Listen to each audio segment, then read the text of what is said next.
Hello viewers, আসসালামু আলাইকুম। সবাই কেমন আছেন? আমি তানিয়া, নূর রান্না করে আপনাদের সবাইকে স্বাগতম।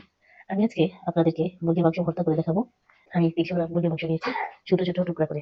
আমি এখানে মুরগি বুকের মাংস ব্যবহার করেছি।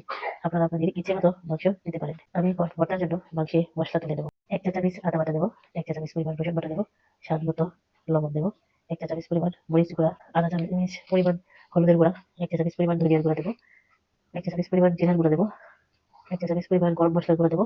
এবার সম্পূর্ণ উপকরণ মাখিয়ে নেব। মাখিয়ে নেওয়া হয়ে গেছে, ৩০ মিনিট রেস্টে রেখে দেবো। এরপর রান্নায় চলে আসছি। চুলা ধরিয়ে একটি প্যান বসিয়ে দেবো। প্যান গরম হলে আধা কাপ পরিমাণ তেল দেবো কিংবা পরিমাণ মতো।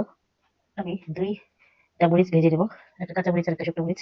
যেহেতু মাংসে সব মশলা দেওয়া আছে, মরিচটাও দেওয়া আছে, মরিচটা ভেজে নেবো। আপনারা ঝালের পরিমাণটা কমিয়ে ভাজিয়ে দিতে পারেন আপনাদের পছন্দ মতো। মরিচ ভাজা হয়ে গেলে আমি মুরগির মাংস দেবো। মাংসটা কিছুক্ষণ নেড়ে চেড়ে ভেজে নেব।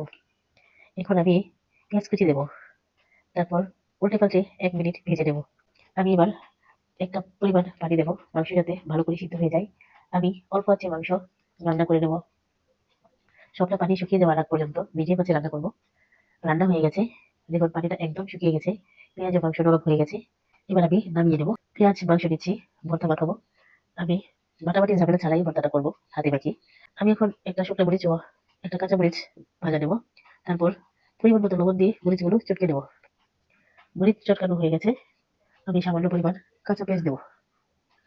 এবার ভালো করে মাখিয়ে নেব। আমি এবার মাংসের টুকরাগুলো হাত দিয়ে বেশ করে নেব।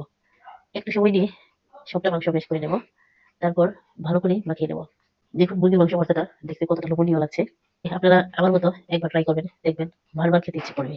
আপনাদের পরিবারের সবাই এটা পছন্দ করবে। আশা করি আমার রেসিপিটা আপনাদের সবার ভালোই লেগেছে। ভালো লাগলে অবশ্যই লাইক, কমেন্ট, শেয়ার করতে ভুলবেন না এবং সাবস্ক্রাইব করে আমার পাশেই থাকবেন। আল্লাহ হাফেজ।